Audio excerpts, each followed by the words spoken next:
It is incredible, I can't stress this enough, it's incredible that these gains have been made despite decades of deliberate underdevelopment by colonial powers, a crippling and illegal US blockade, and the hardship and isolation of the special period. All this, and still we hear so much propaganda about Cuba. We hear that the Castro brothers hold almost the entire population of Cuba against their will. We hear that Cubans have no right to vote. Socialism is mocked in our media, and the fact that Cuba is a poor country is always presented as if it is the leadership of the country which keeps it poor, with no mention of the massive and ever-expanding embargo by the US.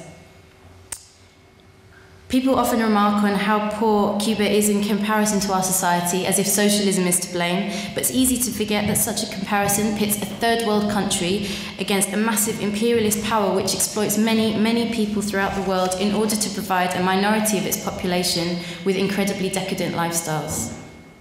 Britain cannot claim to have no person living under the poverty line, as Cuba can. Britain cannot claim that it feeds all its residents. The US can't claim that it protected its citizens at any point during or after Hurricane Katrina. We all know that.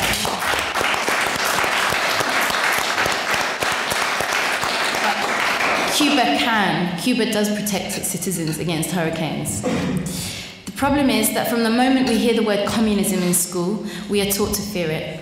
The media and educational system does its best to deter us from questioning the status quo. Why?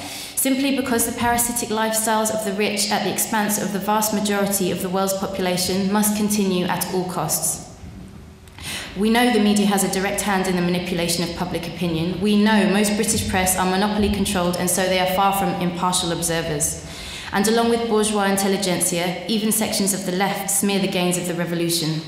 It is so important to understand that all these people are opportunists who are protecting their class interests. The Revolutionary Communist Group considers it vital to work to build a movement in solidarity with Cuba because we understand that the revolution has made outstanding gains for humanity. As the effects of the credit crunch set in, the differences between Cuban society and the imperialist societies will become ever more marked. Over the last few years, we in Britain have seen an impossible rise in the price of housing, university fees, and the increasing privatisation of the NHS. As Britain slides into a massive depression, more and more people will lose their housing, die from the cold, because they suffer fuel poverty and be unable to adequately feed and educate their children. It is already happening in the US. The government, with the assistance of the police, will attempt to tighten control over society, and if we do not act, it is the working class who will suffer and bear the brunt of this crisis. We have a massive task ahead of us, and we need all progressive people on board. It is daunting, but as one of my comrades once told me when I became involved in the RCG, the worst thing capitalism does is make people feel as if they can't make a difference. Cuba did not become revolutionary overnight. A brutal dictator, nicknamed the Butcher, and his US-backed army had to be overthrown first. So what can we do? We can educate ourselves. I'd like to, at this point, hold up our excellent newspaper, Fight Racism, Fight Imperialism.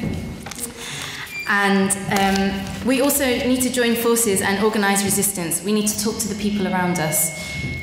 The Revolutionary Communist Group will work with all those who want to build a movement in solidarity with Cuba. Tell me, if we don't support Cuba and progressive movements in our world, what is the alternative? Imperialism will always, always amount to war and suffering. The imperialist quest for global domination is never going to sit back and say, okay, we own enough now. And its methods of warfare are only going to get more dangerous and more brutal. If we don't try to fight, then who will? What hope is there for humanity if the massacre, such that is happening in Gaza today, is allowed to happen? In Britain, we're living in a country whose ruling class will stop at nothing. No barbarity, no crime is beyond them in their relentless pursuit of profit, plundering the world to maintain their supreme wealth and power.